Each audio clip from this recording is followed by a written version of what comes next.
الحمد للہ والصلاة والسلام علی رسول اللہ اما بعد اعوذ باللہ من الشیطان الرجیم بسم اللہ الرحمن الرحیم ادع الی سبیل ربک بالحکمۃ والموعظۃ الحسنۃ وجادلہم باللتی ہی احسن۔ محترم حاضرین کرام،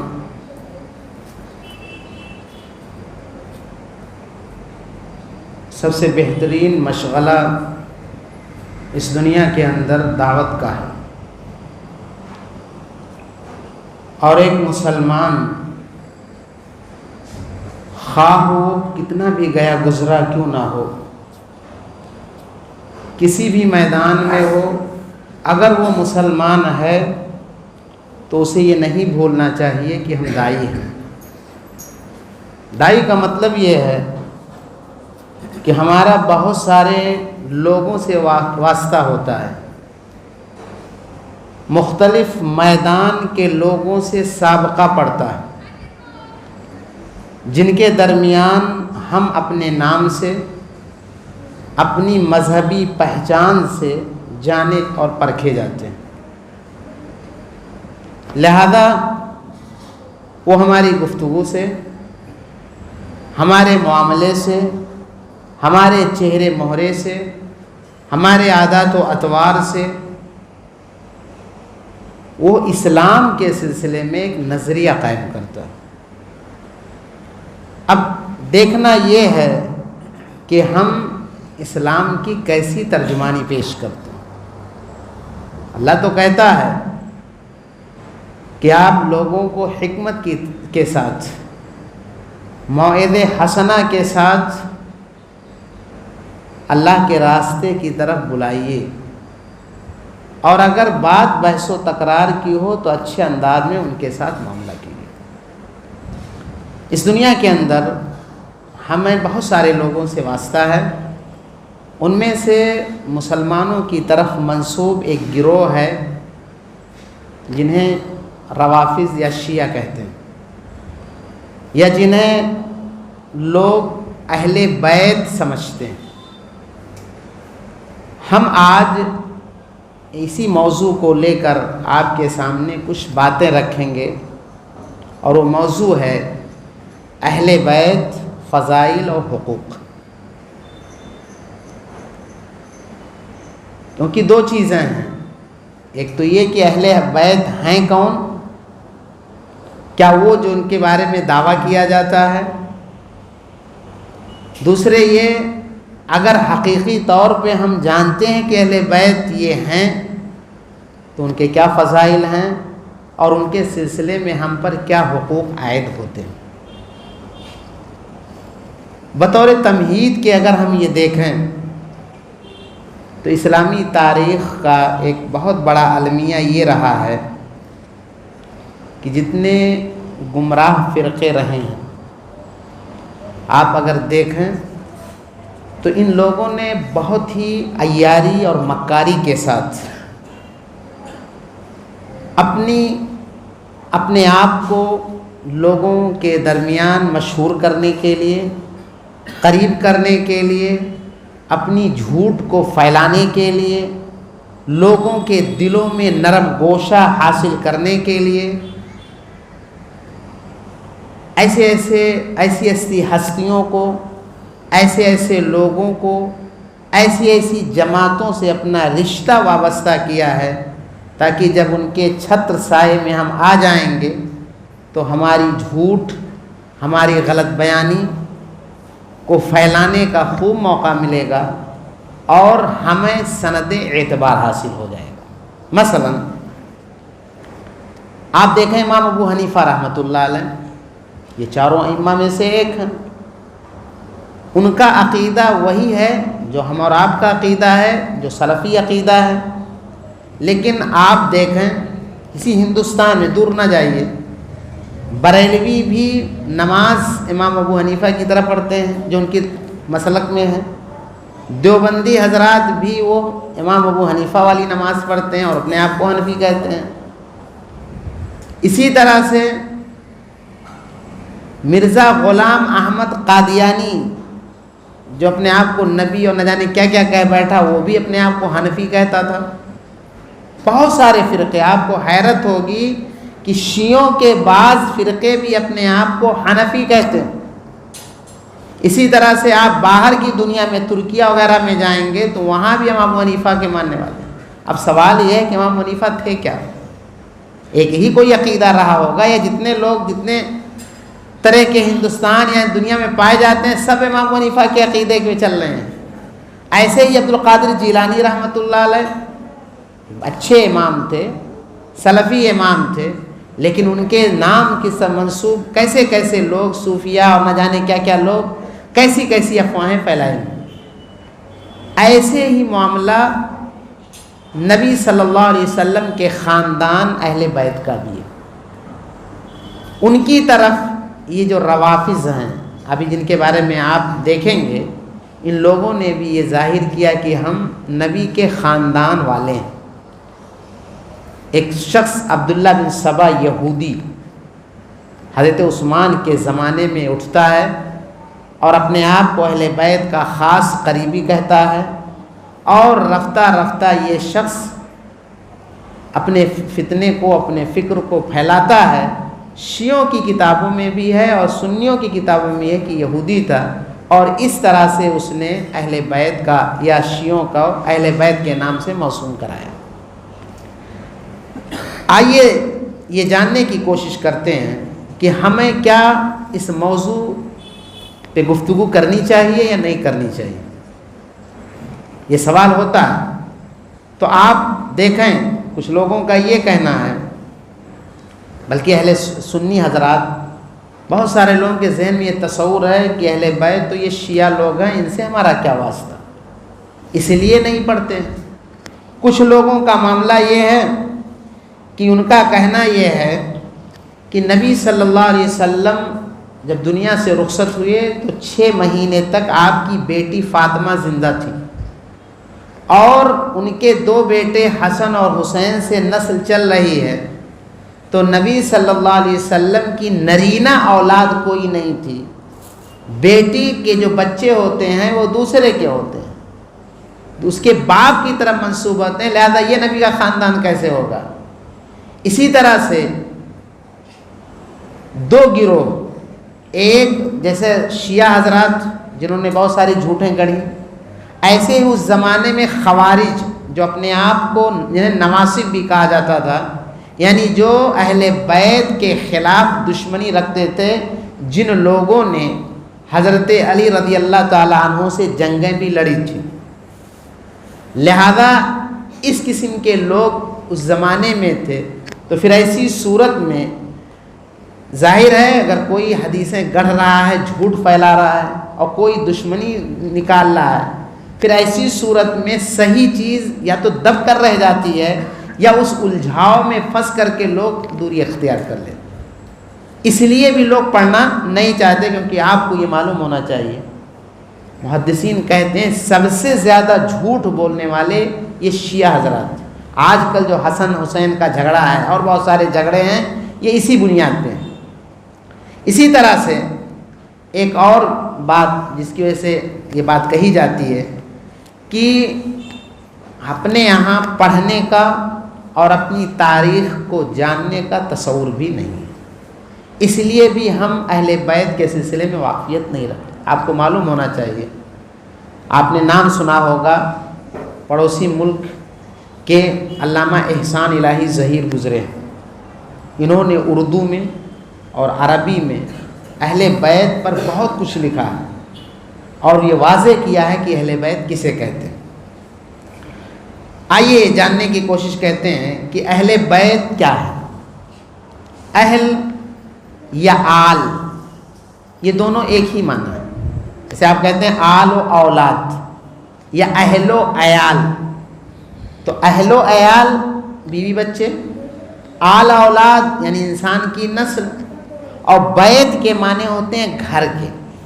تو اصل میں کیا ہے، اہل بیت نبی صلی اللہ علیہ وسلم یا آل نبی صلی اللہ علیہ وسلم، معنی کیا ہوا اہل بیت کا، یعنی نبی صلی اللہ علیہ وسلم کے خاندان کے لوگ۔ اب جو خاندان کے لوگ ہیں ان کو اہل بیت کہیں گے، جھوٹے طور پہ کوئی اپنے آپ کو کہے تو بھی نہیں مانا جائے گا، اور اگر کوئی ہے اور کوئی ان سے نکالے تو بھی غلط۔ لہذا اہل بیت کا مطلب یہ ہوا کہ نبی صلی اللہ علیہ وسلم کے خاندان والے یہ اہل بیت ہیں۔ سوال یہ ہے کہ نبی صلی اللہ علیہ وسلم کے خاندان والے کون ہیں؟ اس سلسلے میں اگر آپ کتابیں پڑھیں گے تو علماء کی بہت ساری رائیں آپ کو ملیں گی۔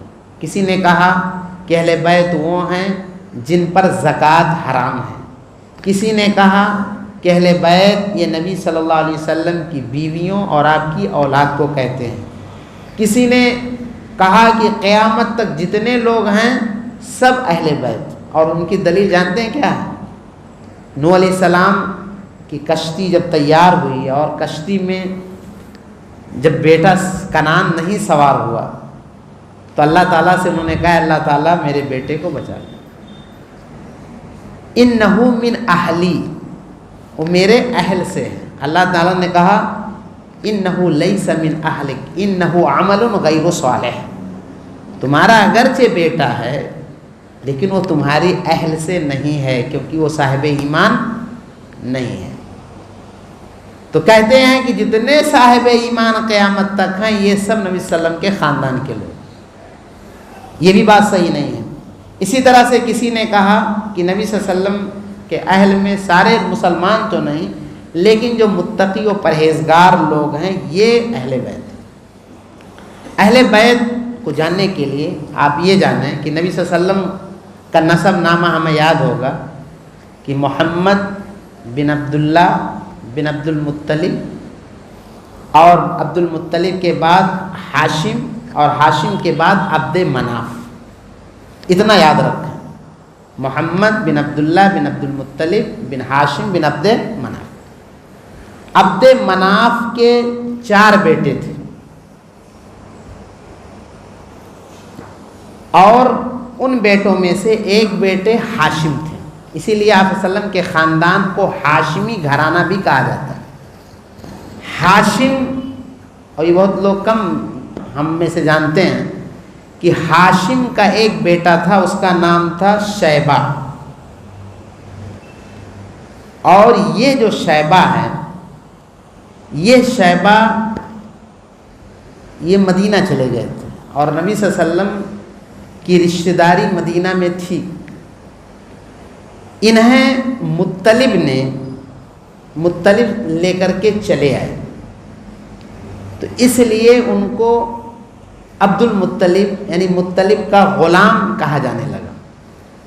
اب آپ یہ جانیں کہ صرف عبد المطلب کی جو اولاد ہے انہی کو بنو ہاشم کہا جاتا ہے، انہی کو نبی کا خانوادہ کہا جاتا ہے اور گھرانے کے لوگ کہا جاتا ہے۔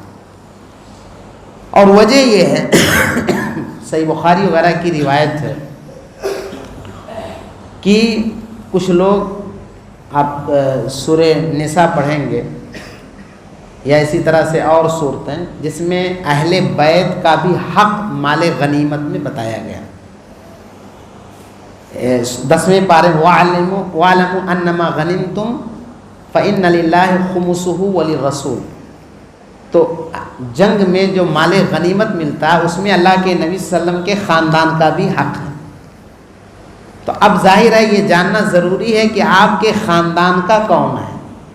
تو اب آپ صلی اللہ علیہ وسلم کے خاندان کے لوگ عبد المطلب کے گھرانے والے ہیں، اب اس میں عقیل، جعفر، اسی طرح سے علی رضی اللہ، عباس رضی اللہ، یہ سارے لوگ آتے ہیں۔ ایک بات اور کہ یہ لوگ آتے ہیں، اصل یہی ہے، جیسا کہ صحیح مسلم کی ایک روایت میں بھی ہے کہ آل عباس، آل عقیل، آل علی، آل جعفر، یہ سارے لوگ ہیں۔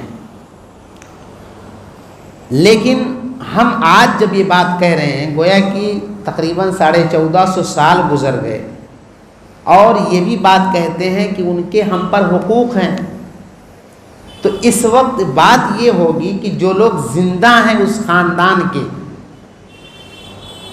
ان کی ہمیں ان کا حق ہمیں دینا ہے، ایسے ہی جو دنیا سے چلے گئے ہیں، اگر ان کو کوئی گالی دیتا ہے، برا بھلا کہتا ہے، تو ان کا دفاع بھی ہمیں کرنا ہے، اس ناحیے سے ہمیں جاننا چاہیے۔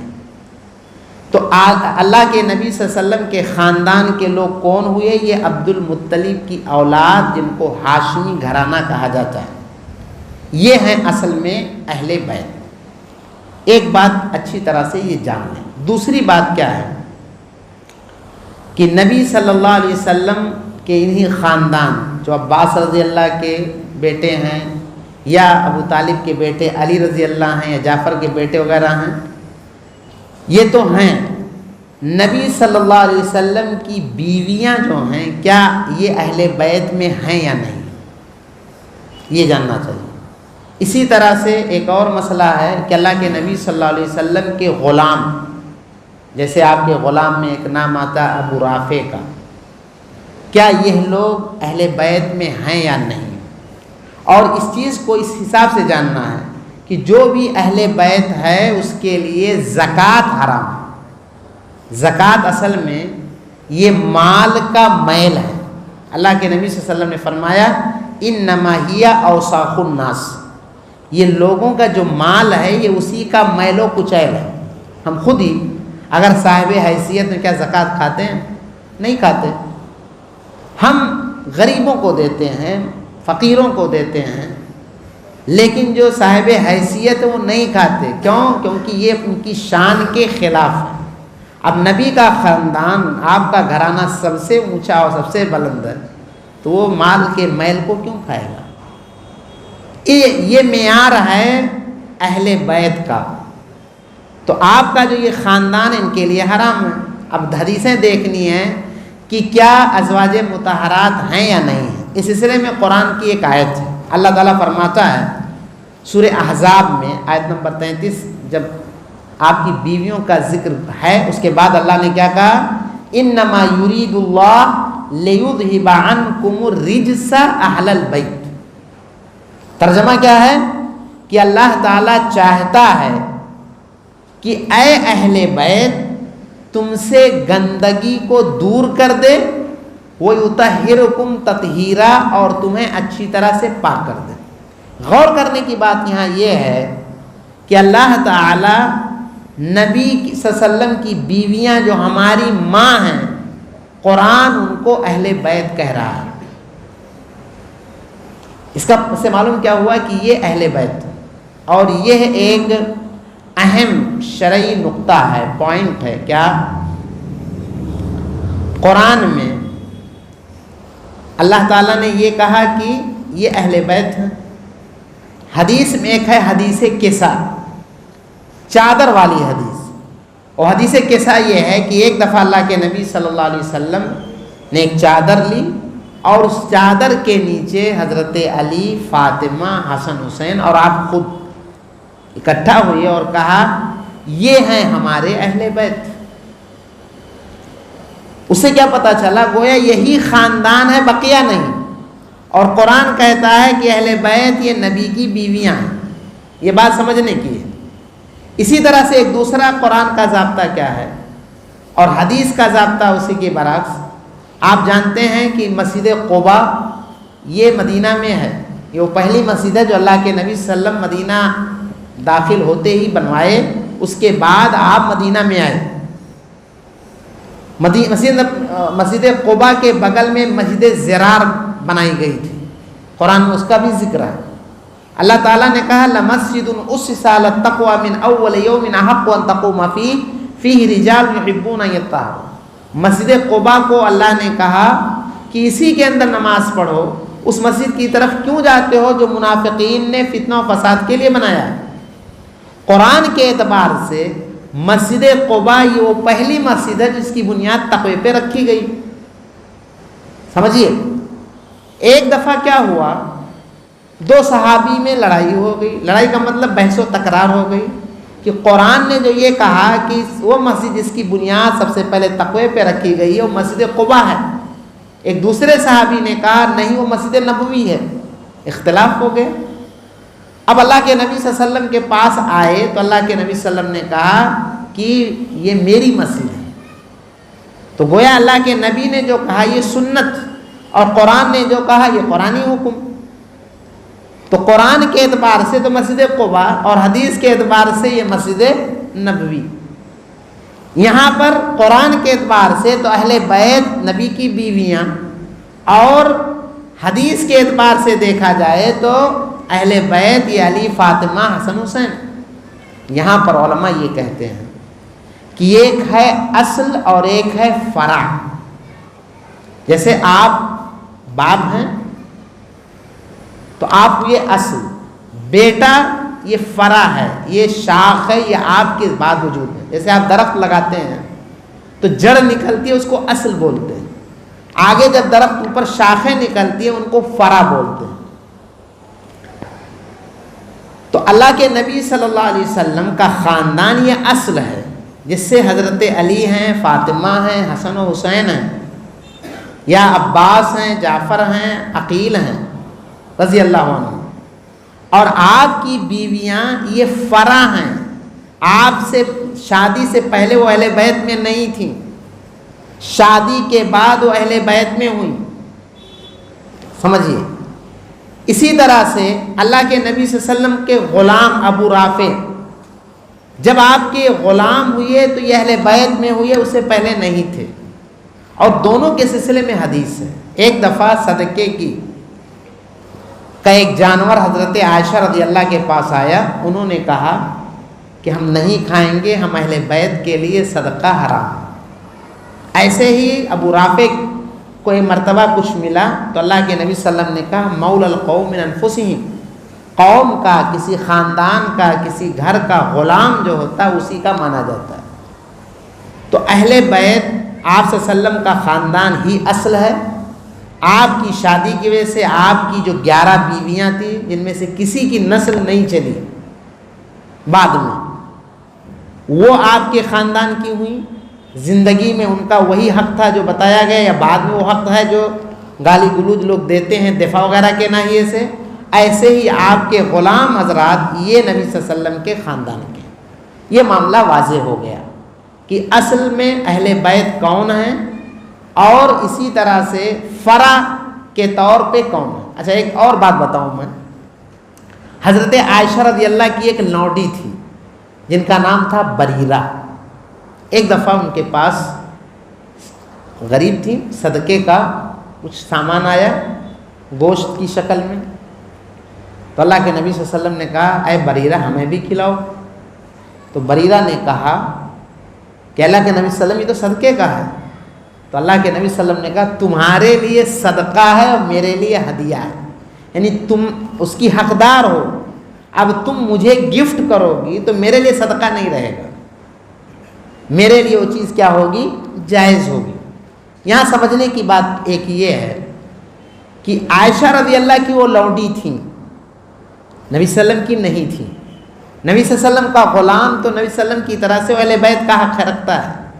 عائشہ رضی اللہ یہ فرع ہیں، تو فرع کی فرع یہ اصل کے درجے میں نہیں رکھتی، اسی لیے بریرہ کے لیے جائز تھا اور ابو رافع کے لیے جائز نہیں تھا۔ تو یہ چیز واضح ہو گئی۔ دوسری بات یہ ہے کہ اہل بیت کے بہت سارے فضائل ہیں۔ آئیے دیکھتے ہیں، ابھی یہ آیت جو میں نے تلاوت کی اس میں اللہ کے نبی اللہ تعالیٰ نے کہا کہ اللہ تعالیٰ چاہتا ہے کہ تم سے گندگی کو دور کر دے اور تمہیں پاک کر دے۔ اسی لیے اسی آپ آیتیں پڑھیں گے تو اللہ تعالیٰ نے کہا لستن کاحد من النساء، تم عام عورتوں کی طرح سے نہیں ہو، اگر تم سے غلطی ہوگی تو تمہیں گناہ ڈبل ملے گا اور نیکی کرو گے تو ثواب بھی ڈبل ملے گا، تم ایک مثالی بیویاں ہو، اس لیے تمہارا مقام بلند ہے۔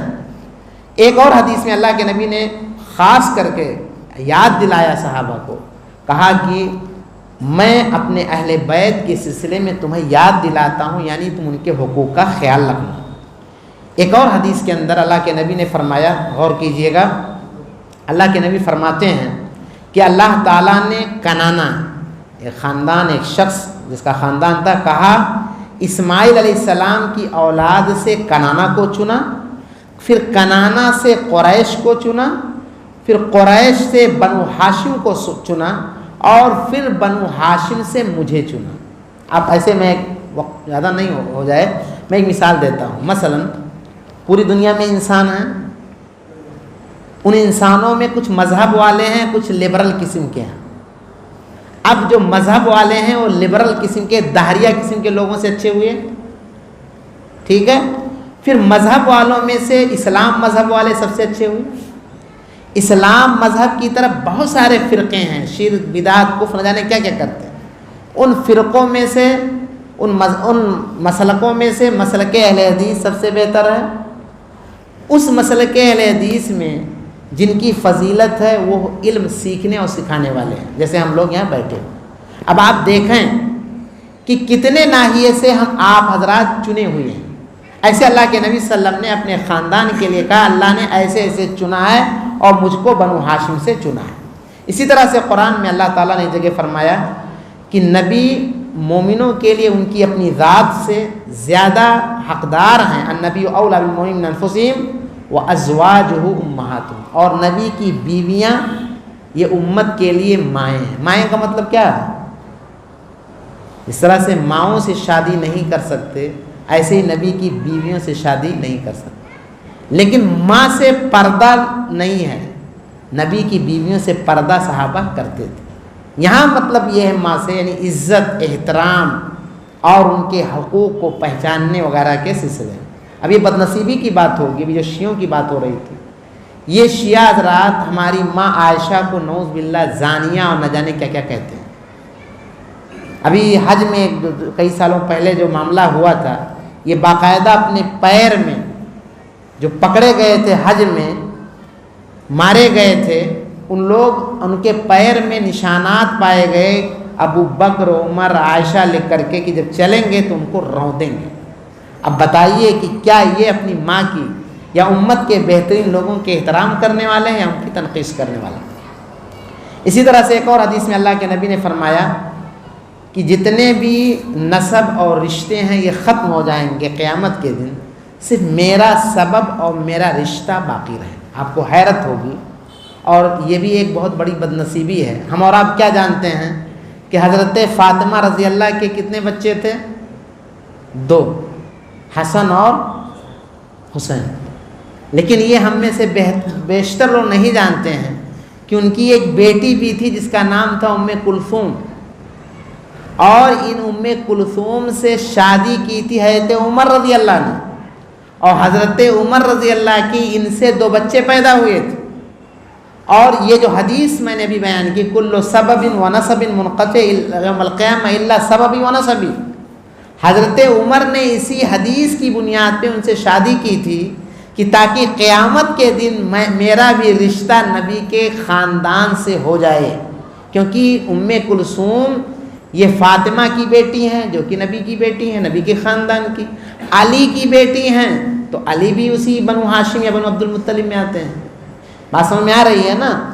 تو یہ جو ہے ام کلثوم، بلکہ ان کا ایک مشہور جملہ ہے کہ یہ فجر کے نماز سے ہمارا کیا معاملہ ہے کہ میرے شوہر یعنی حضرت عمر رضی اللہ تعالیٰ عنہ کو فجر کی نماز میں فیروز ابو لولوا نے خنجر مارا تھا، شہید ہوئے تھے، اور عبد الرحمن ابن ملجم نے ان کے باپ علی رضی اللہ تعالیٰ عنہ کو بھی فجر کی نماز میں خنجر مارا تھا اور وہ وفات پائے تھے، شہید ہوئے تھے.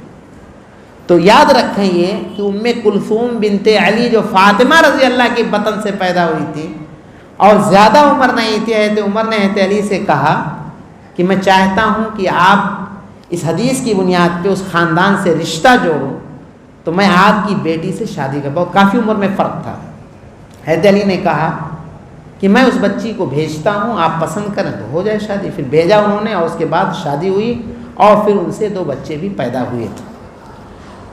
اسی طرح سے اللہ کے نبی نے وہ مشہور حدیث جو بھی میں نے اس سے پہلے بیان کیا کہ صدقات و خیرات یہ لوگوں کے میل ہیں، یہ محمد اور آل محمد کے لیے حلال نہیں ہے. صحیح مسلم کی روایت.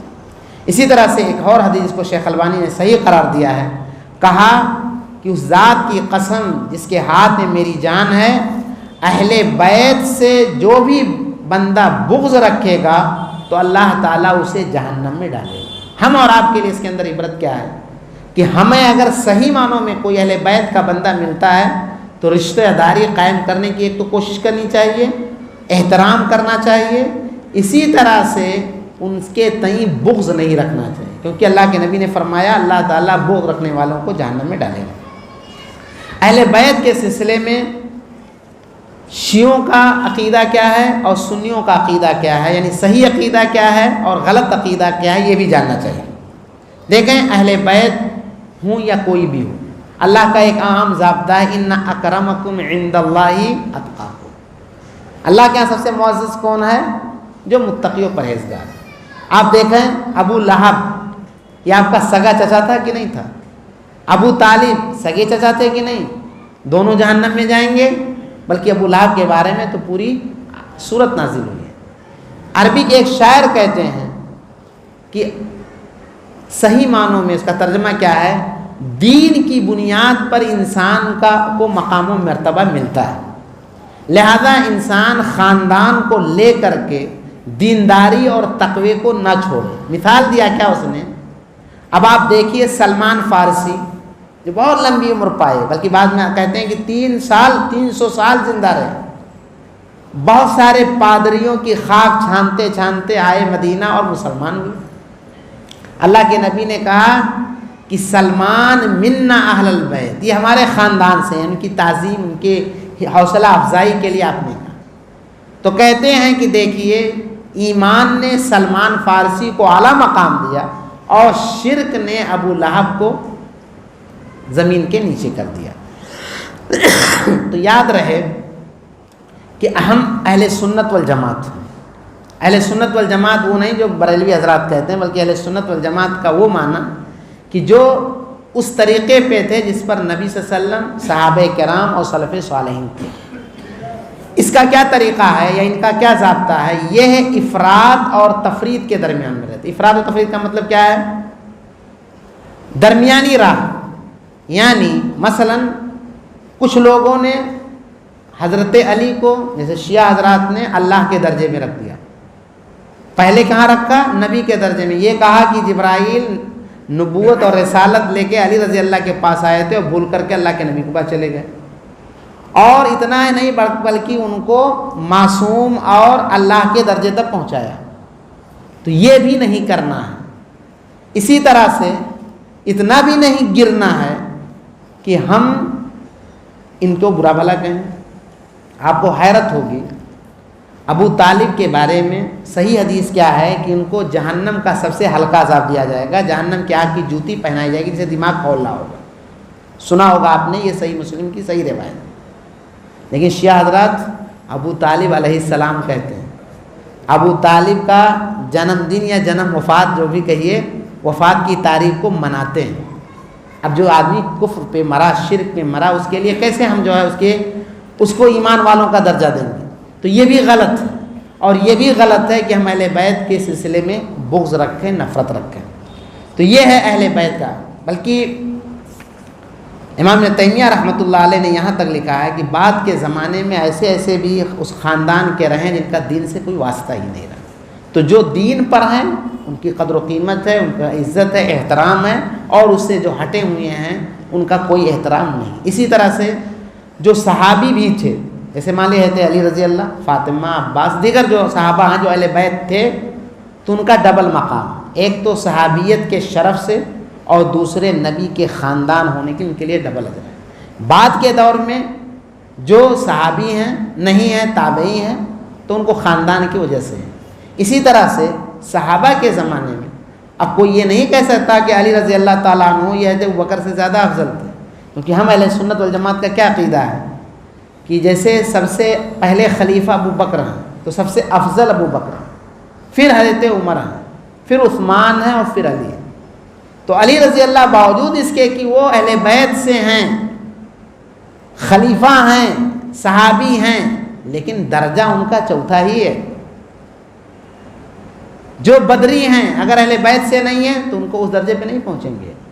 جو بیعت رضوان میں شریک ہوئے تو یہ جو درجہ بندی بتائی گئی ہے یہ اپنی جگہ پر ہے، اس کا خیال رکھنا ہوگا۔ اچھا، شیعہ حضرات نے اہل بیت کے سلسلے میں کیا عقیدہ رکھا ہے؟ انہوں نے یہ رکھا ہے کہ ہمارے یہ 12 ائمہ ہی اصل ہیں، 12 ائمہ کون کون ہیں؟ اس میں ہے نبی صلی اللہ علیہ وسلم کو رکھا ہے علی، فاطمہ، حسن، حسین، اور بقیہ یہ ہے کہ حسین رضی اللہ کی ایک بیوی تھی جو ایران سے آئی تھی. جنگ جب ہوئی قادسیہ ایران کے حضرت عمر کے زمانے میں، تو انہوں نے ہدیہ کیا تھا.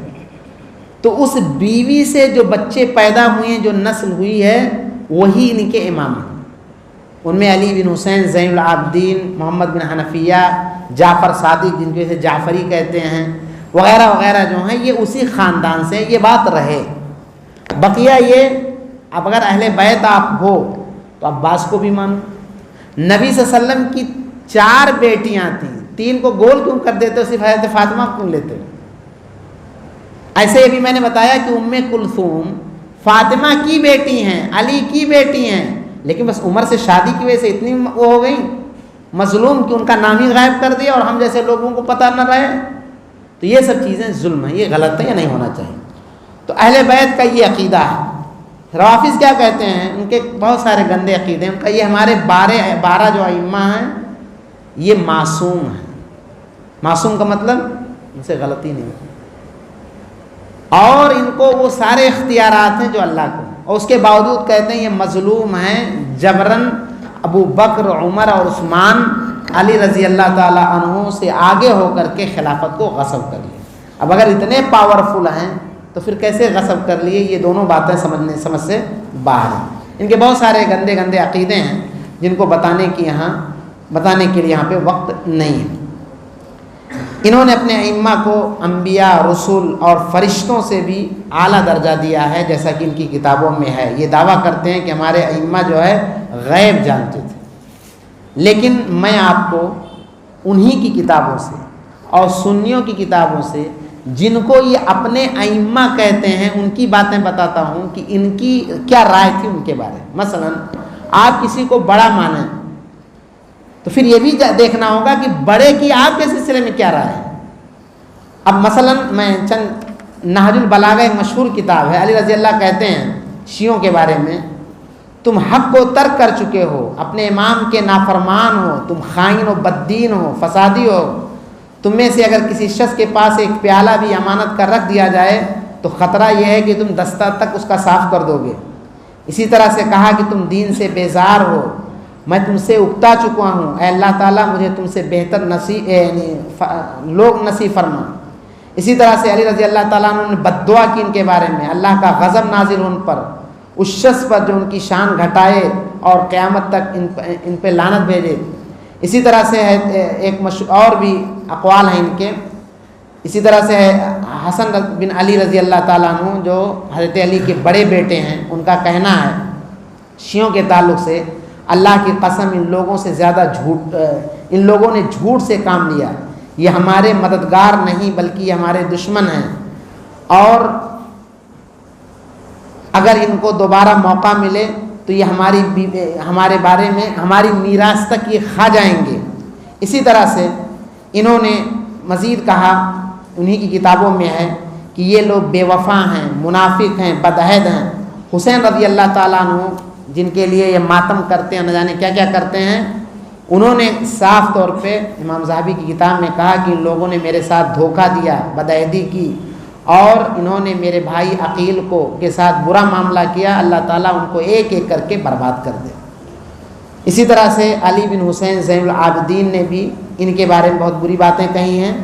حسن بن علی کے بیٹے حسن، اور ایسے علی رضی اللہ کے بیٹے زید، اور بھی بہت سارے لوگ ہیں جن کے اقوال ان کے سلسلے میں اچھے نہیں ہیں.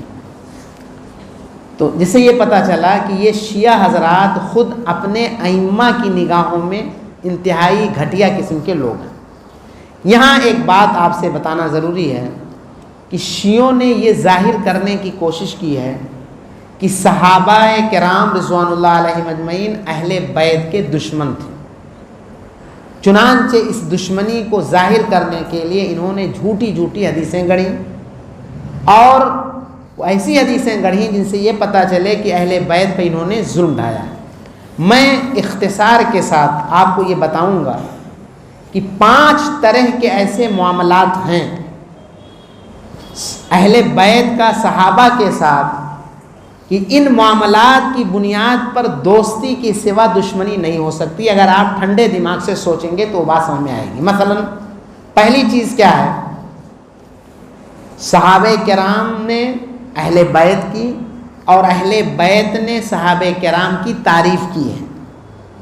بہت ساری مثالیں موجود ہیں حوالے کے ساتھ۔ تعریف کوئی کب کیسے کرتا ہے کس کی؟ کوئی اسی وقت کسی کی تعریف کرتا ہے جب اس سے متاثر ہوتا ہے۔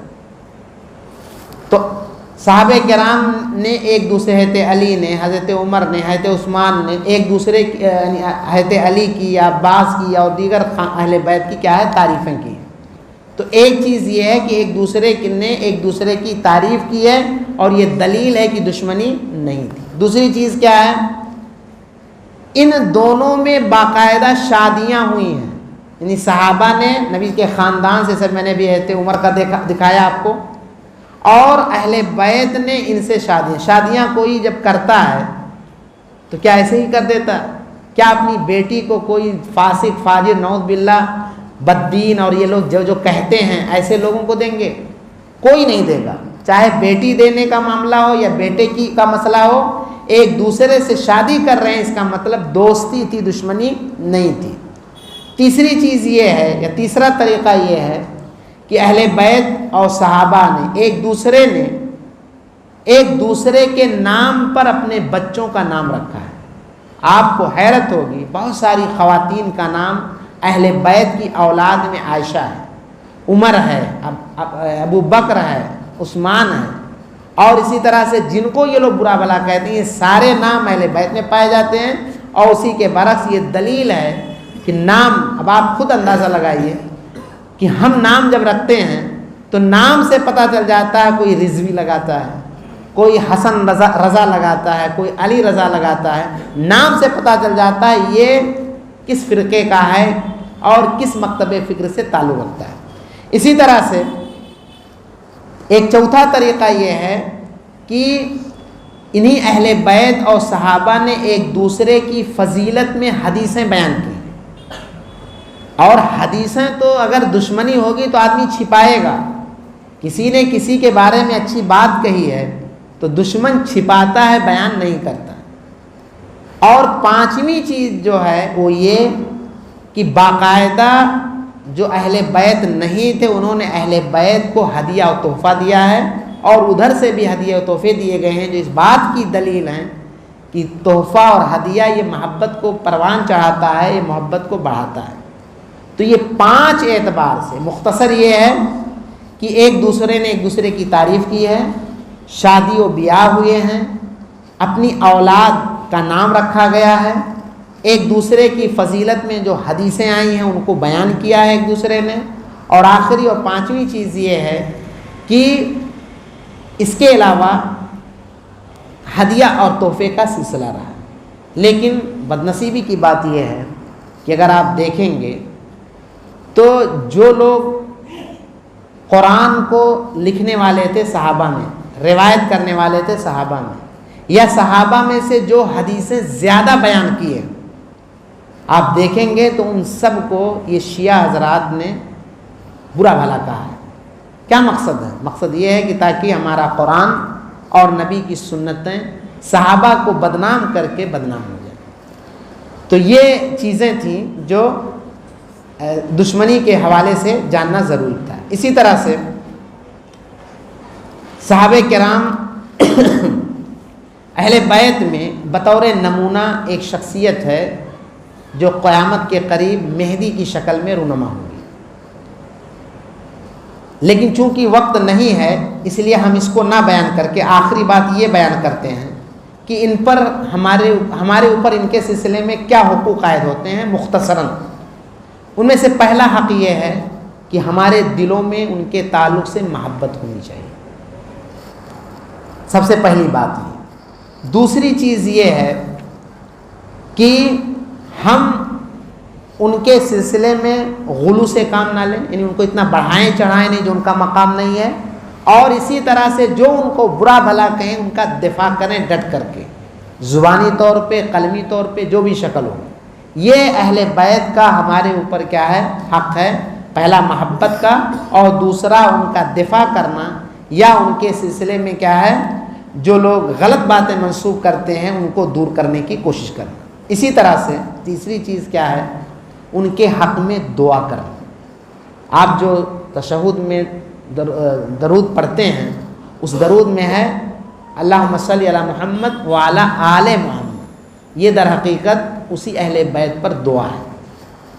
چوتھی چیز یہ ہے کہ جب اسلامی حکومت ہو اور کفار سے جنگیں ہوں تو جو مال غنیمت میں ان کا حق ہے وہ حق ہمیں ادا کرنا ہوگا۔ اسی طرح سے یہ بھی حق ہے، کسی ہندوستان اور دنیا کے بہت سارے علاقوں میں بہت سارے لوگ اپنے آپ کو سید یا ہاشمی یا سادات یا بہت کچھ نام دیتے ہیں۔ یہ جاننا ضروری ہے کہ ان میں کون تھے کون نہیں تھے۔ آپ جو خواجہ معین الدین چشتی ان کا بھی نسب گڑبڑ ہے، لیکن ہندوستان کے وہ محدث میاں نذیر حسین محدث دہلوی یہ بھی سید تھے اور ان کا نسب صحیح ہے۔ تو یہ بھی جاننا ضروری ہے کہ ہندوستان یا دنیا کے کونے کونے میں جن کا نسب صحیح ہے ان کے بارے میں وہ ساری چیزیں ہیں، اور جن کا غلط ہے انہیں ان کے بارے میں ہمیں۔ اور آخری بات یہ ہے کہ جو مہدی کے بارے میں بتایا میں نے کہ حضرت عیسیٰ علیہ السلام سے پہلے جو آئیں گے اور 7 سال حکومت کریں گے، یہ اللہ کے نبی کے خاندان سے ہوں گے اور یہ حسن رضی اللہ تعالیٰ عنہ کی نسل سے ہوں گے، اور ان کے سلسلے میں بہت سارے لوگوں نے دعویٰ کیا ہے، لیکن اللہ کے نبی نے یہ بتا دیا ہے کہ ان کا نام محمد ہوگا اور ان کے باپ کا نام عبداللہ ہوگا۔ اب آپ اندازہ کیجئے ایک آدمی جب دعویٰ کرنے اٹھے گا تو کب اٹھے گا؟ جوان ہونے کے بعد۔ اپنا نام تو بدل سکتا نہیں، باپ کا نام کیسے بدلے گا؟ اور اس وقت تو اپنا بھی نام بدلنا آسان نہیں ہے۔ تو اس لیے بہت سارے دعوے دار اٹھے ہیں، لیکن ان سارے لوگوں کا دعویٰ غلط ہے۔ تو یہ مختصراً گفتگو تھی۔ خلاصہ یہ ہے کہ اہل بیت سے ہمارا رشتہ حقیقی ہونا چاہیے۔ اہل بیت نبی کے ہاشمی گھرانے کو کہتے ہیں، نبی کی بیویاں اور نبی کے غلام یہ اصل نہیں فرع ہیں، یہ ہے اہل بیت۔ ان کے سلسلے میں ہمارا عقیدہ یہ ہے کہ جو صحابہ ہیں اہل بیت میں سے ان کو صحابیت کے علاوہ اہل بیت کا بھی حق ہے، لیکن وہ ابو بکر عمر عثمان کے بعد آئیں گے، اور اس کے بعد جو صاحب ایمان ہوں گے انہی کے ساتھ یہ حقوق ہوں گے جو بیان کیے گئے ہیں۔ یہ نہ نبی نہ صحابہ نہ فرشتے اور نہ ہی انبیاء کے درجے میں ہیں، بلکہ یہ جس مقام پہ ہوں گے دینداری میں ان کا مقام ہوگا۔ اور ان کے سلسلے میں جو دشمنی کا دعویٰ کیا جاتا ہے، 5 اسباب ایسے ہیں جن سے صحابہ اور اہل بیت کی دشمنی کا جنازہ نکل جاتا ہے۔ ان میں سے نام رکھنا، تعریف کرنا، شادیاں کرنا، فضیلت میں حدیثیں بیان کرنا اور ایک دوسرے کو ہدیہ و تحفہ دینا۔ حقوق ہے، محبت ہے، دفاع ہے، اسی طرح سے اور بھی چیزیں جو بیان کی گئی ہیں وہ ہیں۔ اللہ رب العزت سے دعا ہے کہ الہ العالمین ہم نے جو باتیں سنی ہیں ان باتوں کو ہمارے ذہن میں بٹھا اور اہل بیت کے تئیں ہمارے عقیدے کو درست فرما، اور ان کے جو حقوق ہیں ان کی ادائیگی کی ہمیں توفیق عطا فرما۔ مزید کوئی شخص تفصیل چاہتا ہے تو آپ کے شہر بمبئی میں i+ ہے، اس میں 19 ایپیسوڈ اہل بیت فضائل و حقوق کے نام پہ ہیں، 25-25 منٹ کے۔ آپ وہاں جا کر کے تفصیل سے یہ جان سکتے ہیں، اور جاننا ضروری اس لیے بھی ہے کیونکہ اس زمانے میں بہت سارے لوگ کے سامنے صحیح چیز واضح نہیں ہے۔ اللہ رب العزت سے دعا ہے کہ الہ العالمین تو ہمیں صحیح علم اور مقبول عمل کی توفیق عطا فرما، آمین، تقبل یا رب العالمین۔